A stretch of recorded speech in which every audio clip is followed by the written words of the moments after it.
Hi guys, welcome back to my channel. And so for today's video, i-share ko lang yung pag-ayos ng date and time dito sa ating Montero Gen 3. So kung mapapansin nyo, yung date dito sa console natin is April 15, tapos Sunday. Pero sa totoo, ang date today is May 3, 2026, though Sunday din. So ayusin natin to, itong nakalagay na to, itong date na to. So paano ba natin ayusin? Unang-una, click lang natin itong home.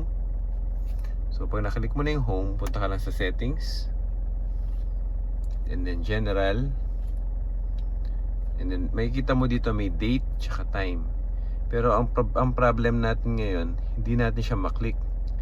Unlike yung mga ibang buttons dito, pwede mo i-click tong 24-hour format. Pwede mo yan, pwede ka mamili ng 12 hours or 24 hours. Pero para sa date and time, ayaw. So paano ba natin aayusin yan?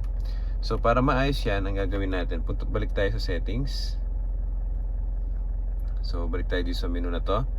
And then punta tayo dito sa Navi or navigation. And then itong GPS time, nakasync siya.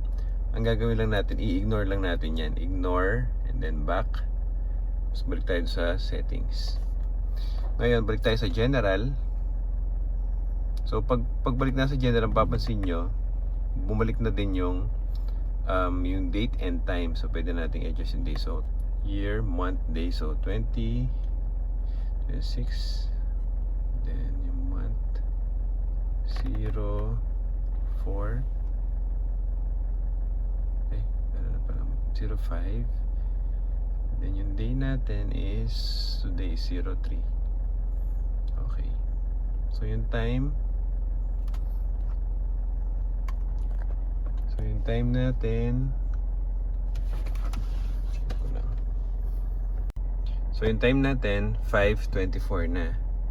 So punta tayo sa time, balitan natin to 05:24, and then gawin natin 25, gawin natin PM. Okay, so balik natin guys, tingnan natin kung okay na yung time. So yan, kung makikita nyo yung date and time natin, nakatama na. May 3 Sunday, tapos 5:25 PM. So yun lang guys, sana nakatulong sa mga naghahanap ng kung paano i-adjust yung date and time sa kanilang Montero. So yun lang yung way guys, and susunod ulit na ating mga DIY videos. Maraming salamat.